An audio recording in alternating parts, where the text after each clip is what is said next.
Who do the Jets play? They play Chicago. And what are they famous for out there in Chicago? They're famous for their Italian beef sandwich. And guess what we're making today? We're making Chicago-style Italian beef sandwich. Every day, cooking, Dad. Cooking every day. All right, here we go. All the ingredients will be down below, but we got crushed red pepper, coriander seeds, fennel, oregano, onion powder, garlic powder, and some better than beef bouillon. But we're gonna get started with our beef bone broth. The video, I'll link it down below. That's about 3.5 cups. So we're gonna get that melted. And while we're doing that, we're gonna toast off our fennel seeds and our coriander. It helps bring out the flavor and the oils a little bit. Just give it a quick toss. And then we're gonna go in with our crushed red peppers. So we're gonna get ahead and give that a quick stir. And you know, this helps, guys, layers of flavor. Just is real quick. And our pan is on medium, a medium right dead smack in the middle. So in with our granulated garlic, onion powder, and oregano.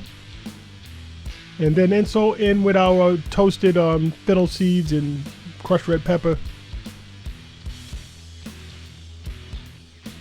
All right, so we're gonna let this, come to a boil and let it simmer. And in with our better than bouillon. This is really good. It gives you that good au jus flavor. Because we don't have all day to cook a roast beef, make a au jus. This is real quick, simple, easy schmeezy. So we're gonna bring this to a boil, and we're gonna talk a little Jets here. Jets are now, quarterback controversy. You gotta sit to Zach, starting White. Yeah. Oh boy. But here comes Chicago. We're gonna give our giardiniera a quick chop. I thought smaller pieces would be better here. Now in with our roast beef into the au jus. And we're just bringing the roast beef up to temp. I had it sitting out for about 20 minutes or so, but just want to heat it through.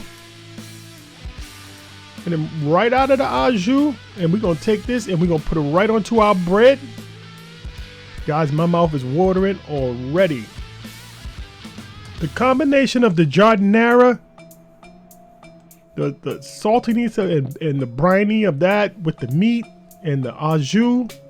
Now guys, no mayonnaise, no mustard, no. Just put on a little bit more of the au jus on top of your meat. Guys, this is good sandwich. This is a great sandwich. Everybody's got a sandwich in their town. What's the sandwich in your town? So on with our giardiniera, some good pickly stuff.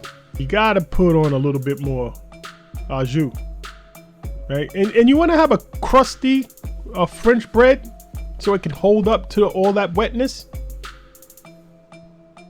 so it doesn't fall apart. You see how nice and crusty that bread is? I had to go about 3 stores before I found a nice one that was appropriate. But you gotta give this a roll. And you gotta let it come together for like about 2-3 minutes. About the time it would take you to get to your car with your sandwich. Right? It's gotta be rolled up. You don't want to take this and just go sit down. So go ahead, be a little patient. You can use wax paper here. Anything just to wrap your sandwich up. Let that sit. 2 minutes, 3 minutes. Go get yourself a drink. Some water, maybe some salsa, Kool-Aid. And guys, look at that. The bread, it's holding up to the au jus. Guys, I got all this stuff out of the supermarket right here in New Jersey. Go ahead, make yourself an Italian beef. This is a good sandwich. This is definitely one that's easy to make. It's a quick lunch. Save yourself some dollars and make your own Italian beef sandwich. It doesn't have to be complicated. You don't have to roast the beef. Just get in there, dip your au jus. Look at that. I can double, triple dip. That's my own au jus. Guys, this is delicious. Give it a try. Every day cooking, Dad. Cooking every single day.